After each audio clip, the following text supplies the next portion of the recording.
પડે એવું નથી આ મહેનત એટલે રાયડું પાડવાની વાત નથી, રાયડું પાડવાની મહેનત કરવાની નથી, કંઈક નાદની વાત છે, કંઈક ઊંડાણમાંથી કંઈક આપણે કંઈક કાઢવાની જરૂર છે કે આપણે કોણ છે, ક્યાંથી આવ્યા છે, ક્યાં છે, ક્યાં જવાનું છે. રામદેવજી બાબા તો એક જીવતું જાગતું પ્રમાણ છે. અત્યારે હળાહળ કળિયુગમાં જીવતું જાગતું પ્રમાણ. એક તમે સવારે કામ ધારો અને બપોરે કામ થાય એવું જ્યાં જ્યાં હરિહરની ધર્મની ધજાયું છે ને ભાઈ, ત્યાં બધે બાપુ પીરાણાનો પંજો છે એવું મહાપુરુષો કહે છે. પીરાણાના પંજા સિવાય બાપુ હાલે નહીં. પૈસા તો આખી દુનિયામાં બહુ છે, પણ કંઈક હયું ઠરે ને અહીંયા એ આવી કંઈક ચોપડિયું છે, અહીંયા જ હૈયા ઠરે છે, બાકી તો બધે વરાળું નીકળે છે. ભજન છે ને બાપુ, સવારામ બાબાએ કીધું કે ભજનના ભરોસે રહેજે, અંતે ઈ નર ઓપશે, અમર બીજક જેને હાથ લાગ્યું એને કાળ કેમ લોપશે. આ ભરોસાની વસ્તુ છે. કોઈ ભજનાનંદી ગમે એવો પુરુષ હોય તો એના ચરણમાં જવાની વાત છે, બાકી એના ખીચામાં કઈ છે નહીં, પોટલી તમને આપી દે મુક્તિ મળી જાય. પણ ઈ કે આપણો સદગુરુ કે કોઈ એવો સત્ય સનાતન ધર્મનો અધિકારી કોઈ માણસ આપણને કંઈક કહે કે ભાઈ આ માર્ગે હાલો, ઈ માર્ગે હાલવાની વાત છે.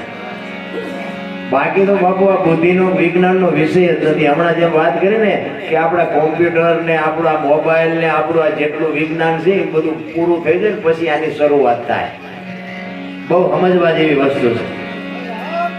આજના ડોક્ટરો છે ને મહેનત કરીને થાકી જાય ને પછી એમ કે તમારા ભગવાન ને માતાજી કોકને યાદ કરો.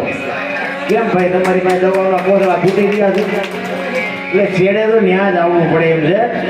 એમ માણસ એક જ બાપુ ભજન કરી શકે. એક લખી લેજો, 84 લાખ યોની છે ને એમાં ભજન માણા એક જ કરી શકે અને દાંતે માણા એક જ કાઢી શકે.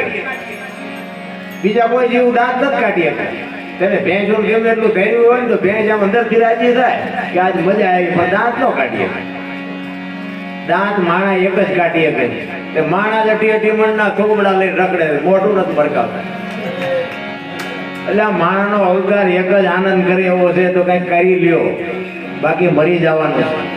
પણ એવા ઠેકાણે કંઈક ક્યારેક બેઠા હોય ને ત્યારે ભાઈ મજા આવે. જેમ હમણાં સાહેબે કીધું ને બાપુ ચાર્જિંગ આપણું વધી જાય. આ ચાર્જિંગ ચડાવવું ન પડે, પણ એવી જગ્યાએ કાયા જેની કુબડી પડછંદ જેના પ્રાણ, સંતને સુરા નિપજાવતી હોળ રતનની ગાંઠ. એક તમે વિચાર કરો કે રામદેવજી બાપા જન્મે ક્યાં અને વયા આવે ક્યાં? શું કામ? અહીંયા શું છે? અહીંયા આવવાનું કારણ શું? આવડી મોટી દુનિયા, આખું વિશ્વ કેવડું મોટું છે, પણ ઈ આપણું કચ્છકાઠિયાવાડને સૌરાષ્ટ્ર પસંદ કરવાનું કારણ શું? આનું કંઈક આપણે ઊંડાણ તો જોવું જોઈએ.